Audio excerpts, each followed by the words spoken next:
بسم اللہ الرحمن الرحیم۔ محترم ناظرین کرام، اللہ رب العزت نے انسانوں کو مختلف رشتوں میں پرویا ہے۔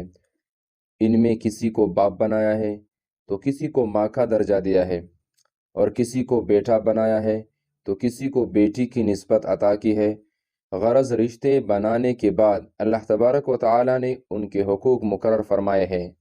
ان حقوق میں سے ہر ایک کا ادا کرنا ضروری ہے، لیکن والدین کے حق کو اللہ رب العزت نے قرآن کریم میں اپنی بندگی اور اطاعت کے فوراً بعد ذکر فرمایا۔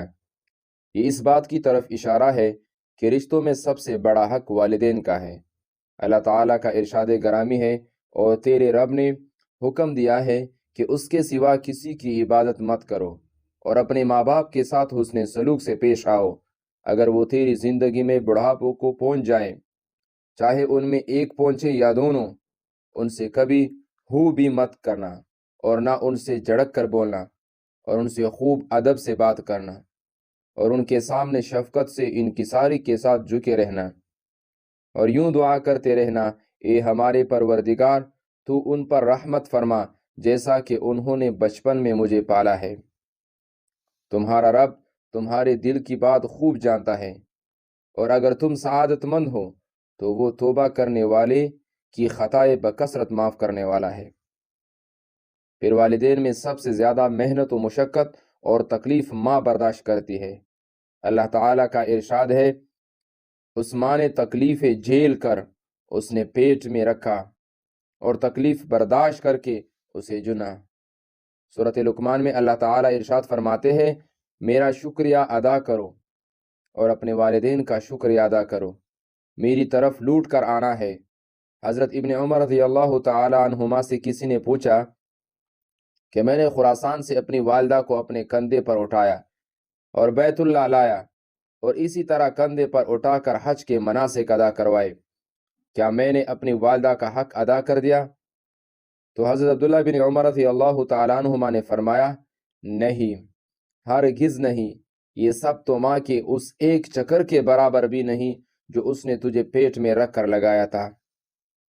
موت کے بعد والدین سے حسن سلوک کا طریقہ یہ ہے کہ والدین دونوں یا ان میں سے کوئی ایک فوت ہو گیا ہو اور زندگی میں ان کے ساتھ حسن سلوک نہ کیا ہو، ان کو تکلیفیں پہنچائی ہو، ان کی نافرمانی کی ہو اور کوتاہی ہوئی ہو، تو اب تدارک کیسے کیا جائے، کیسے اپنے ماں باپ کا حق ادا کیا جائے؟ حضور اقدس صلی اللہ علیہ وسلم نے اس کی بھی تعلیم دی ہے۔ حضرت ابو اسید رضی اللہ تعالیٰ عنہ کہتے ہیں کہ ہم نبی کریم صلی اللہ علیہ وسلم کی خدمت میں بیٹھے تھے کہ ایک آدمی آیا اور عرض کیا کہ ماں باپ کی وفات کے بعد بھی کوئی چیز ایسی ہے، کوئی ایسا ذریعہ ہے، کوئی ایسا وسیلہ، کوئی ایسا طریقہ ہے جس کے ذریعے ان سے اس نے سلوک کروں؟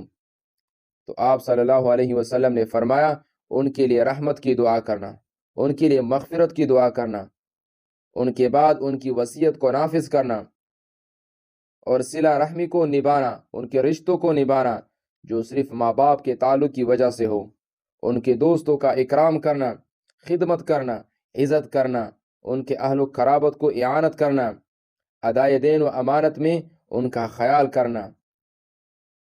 اللہ تبارک و تعالی نے یہ موقع ہمیں دیا ہے، ابھی ہماری زندگی بچی ہے، آج ہی سے یہ ارادہ کر لے کہ میں یہ دعائیں اپنے ماں باپ کے لیے خصوصی کروں گا۔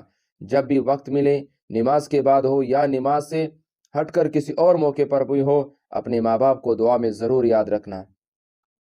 وہ 3 دعائیں کون سی ہیں؟ میرے ساتھ پڑھتے جائے۔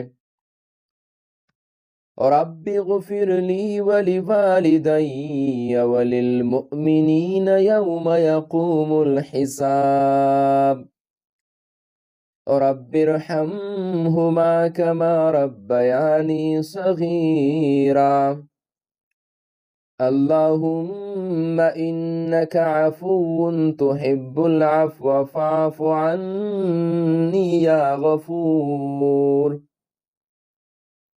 ان 3 دعاؤں کے پڑھنے کا معمول بنائیں۔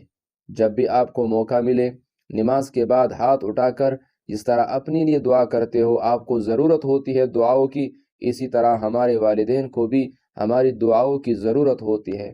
وہ ہماری راہ دیکھ رہے ہوتے ہیں کہ کب میرے بیٹے، میری بیٹیاں میری دعائیں مغفرت کریں گے۔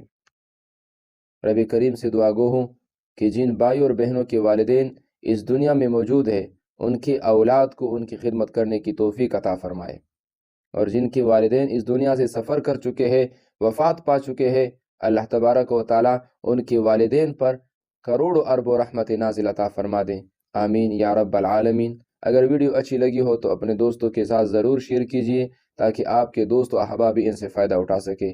جزاک اللہ خیرہ۔